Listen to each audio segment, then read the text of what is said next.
Hello বন্ধুরা, কেমন আছেন? আশা করি সবাই ভালো আছেন। বন্ধুরা, প্রথমবার লোকসভায় পা কেমন অভিজ্ঞতা জুন সায়নীদের জানালেন টিএমসি মহিলা সাংসদের।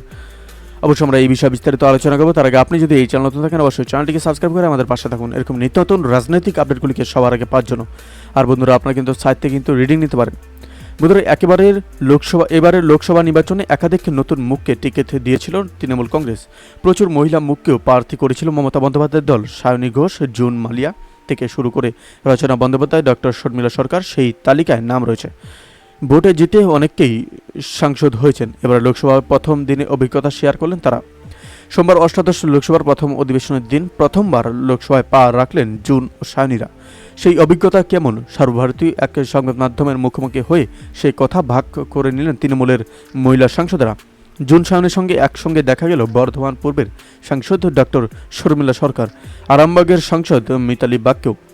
মহিলা সাংসদ হিসেবে অভিজ্ঞতা কেমন প্রশ্নের উত্তরে যাদবপুরের নবনির্বাচিত সাংসদ সায়নী বলেন, অভিজ্ঞতা তো দারুণ।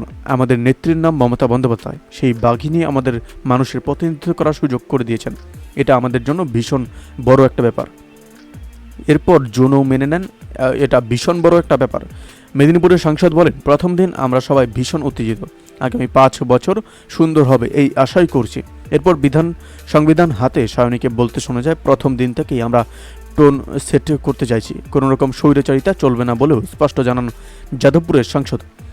এদিকে একদিনে যখন সংবিধান হাতে সংসদ চত্বরে বিক্ষোভ দেখাচ্ছেন সায়নী, অন্যদিকে যাদবপুরের প্রাক্তন সাংসদ মিমি ব্যস্ত জিলিপিতে কামড় দিতে।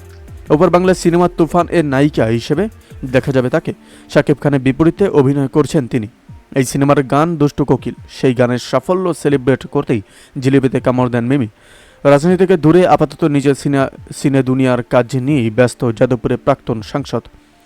বন্ধুরা, আপডেট প্রসঙ্গে আপনাদের কি মতামত অবশ্যই আমাদের কমেন্ট করে জানাতে বলবেন না। ভালো থাকবেন, সুস্থ থাকবেন, ধন্যবাদ। দেখা হচ্ছে নতুন একটি ভিডিওতে। আপনি কোথা থেকে দেখছেন এই ভিডিওকে অবশ্যই আমাদের কমেন্ট করে জানাতে বলবেন না।